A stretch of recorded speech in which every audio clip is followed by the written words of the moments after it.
There's a ranch house in the suburbs, in the neighborhood that used to be mine, on a street not far from my old house, on Celeste Avenue to be exact, where the backside of a Jesus can be seen in the window in the daytime and throughout the night.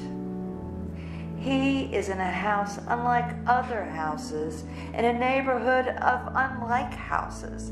The area originally carved from a smattering of small farms built during a much simpler time, so much simpler that the area was named for those small farms, a subdivision that, a good 40 years ago, was still considered country and was not so much developed as it was simply grown, house by house, into an egg-shaped neighborhood of mismatched suburbia. Cape Cod next to Craftsman, Colonial next to Acadian, double lot monstrosity next to a beige brick ranch, unremarkable save for the Chicago window that overlooks a time-cracked circular drive and frames, at least partially, a Jesus. God-sized, white marbled, his back emerging through pale, parted shears that can't quite cover the Chicago window. He is always on display.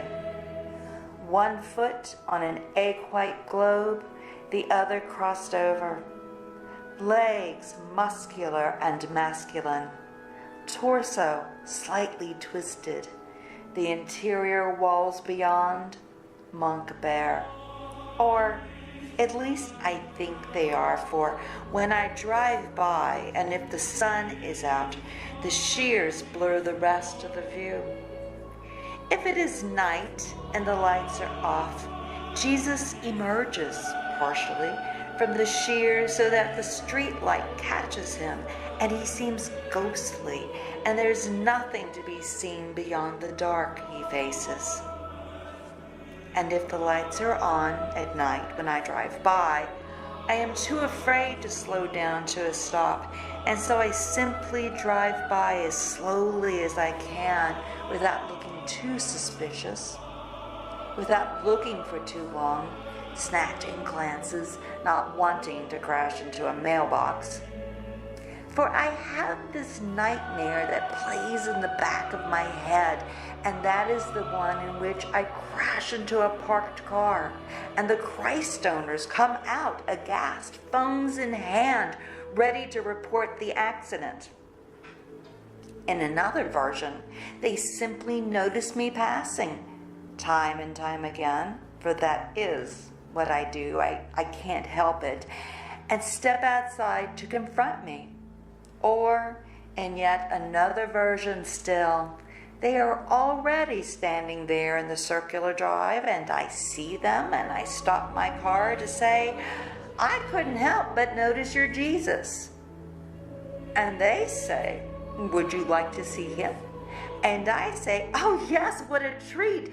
Though really, the thought terrifies me to the core, the thought of stepping through the doorway, walking through the foyer, 5, 6 steps, then turning left and turning left again, and seeing that white marble Son of God hanging, but not really hanging as he balances on those crossed feet, the agony obvious. No matter that there is actually no white marble cross to bear his weight. Or worse still, in the final version, I see that he is not a dying Jesus there, but a horrifying substitute. A goatish Satan gambling across the earth. A self-satisfied Pan sniffing at the cosmos. A manic jester juggling balls as he balances atop a ball himself, eyes cast toward the heavens. For I cannot see from the seat of my hatchback a Jesus in his entirety. The statue is taller than the window's cavity. In truth, I can't see above his rib cage.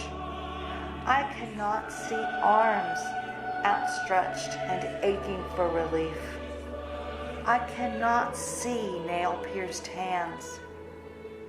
I cannot see the head to know whether it is drooping toward death or raised and beseeching.